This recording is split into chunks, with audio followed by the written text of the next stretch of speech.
नीलम, बाहर जो पेशेंट है ना उसको अरे खड़े खड़े सो रही है, क्या हो गया? मैम, जब से 6 मंथ लगा है ना, रात को नींद नहीं आ पाती है, करवट नहीं ले पाती, इसलिए दिन में घूमती रहती हूँ। ये बहुत पेशेंट्स के साथ होता है। अब तुझे जब से छठा महीना लगा है तो ये प्रॉब्लम बढ़ती है। कोई नहीं, तू परेशान मत हो, मैं कुछ तरीके ऐसे बताती हूँ जिससे तुझे बहुत अच्छी नींद आए। अक्सर हमारी वुड बी मॉमीज की रातों की नींद बिल्कुल उड़ जाती है। प्रेगनेंसी में ऐसा नॉर्मल है और होता है।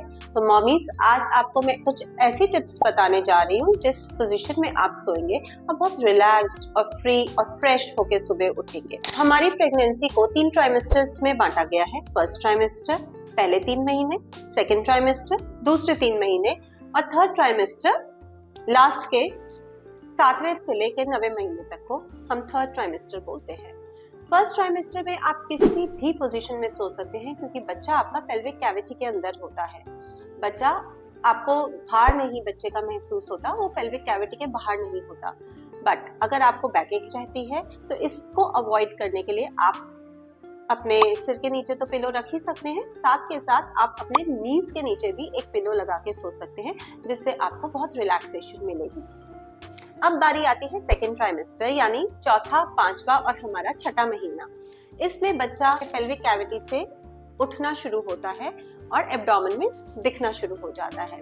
आपको वेट भी महसूस होना शुरू हो जाता है।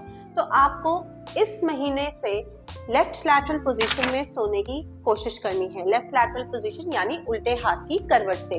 अब इस पोजीशन में बच्चे को ब्लड सप्लाई बहुत अच्छा मिलता है। पर अगर आप सोचें कि आप पेट के बल सो जाएंगी तो ये सब आपको नहीं करना।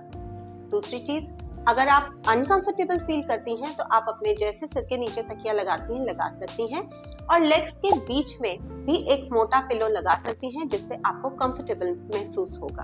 अब आता है थर्ड ट्राइमेस्टर, यानी 7वां, 8वां और 9वां महीना। इस टाइम पे पेशेंट्स बहुत कंप्लेन करते हैं कि मैम दम घुट रहा है, सांस नहीं आ रहा, चलने में दिक्कत हो रही है, पैरों में सूजन आ गई है। तो आपने क्या करना है? आपने एक तो बहुत लंबे टाइम तक खड़े नहीं होना है अगर आपके पैरों में सूजन आ गई है।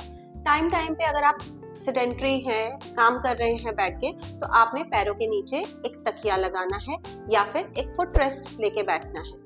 दूसरी चीज, आपने सोना कैसे है? अगर आपको लगता है कि आपका जो बच्चे का वेट है वो ऊपर आ रहा है, डायफ्राम पे भी असर आ रहा है और लंग्स भी आपके पीछे जा रहे हैं, जिससे आपका दम घुटने की फीलिंग आती है, तो आप सिर के नीचे तो तकिया लगाइए लगाइए, आप अपने कंधों के नीचे भी लगाइए, जिससे आपकी कमर थोड़ी सी ऊपर, बैक जो है थोड़ी सी ऊपर हो जाएगी, जिससे आपको रिलीफ मिलेगा।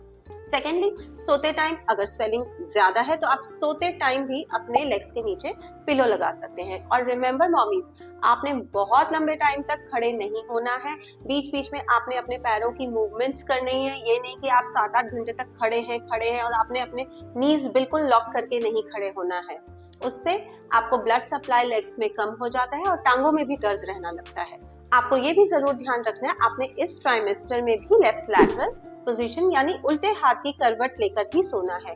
आप चाहें तो अपने लेग्स के बीच में भी पिलो लगा के, एक मोटा पिलो लगा के सो सकते हैं, इससे भी आपको रिलीफ मिलेगा। तो आप ये सब करके देखिएगा कि कैसे आपका जो स्लीपिंग पैटर्न है वो बिल्कुल नॉर्मल रहेगा और आपको कंफर्टेबली आपकी रात पूरी गुजरेगी सोते हुए। तो ऐसे ही सोने की प्रॉब्लम के अलावा अगर आपकी कोई प्रॉब्लम्स या इश्यूज हैं प्रेगनेंसी रिलेटेड या बच्चों से रिलेटेड, तो आप मुझे कमेंट सेक्शन में डाल सकते हैं। I will definitely revert to you, या फिर मैं कोशिश करूंगी कि उस पर वीडियो बनाए। तो please like, share and subscribe.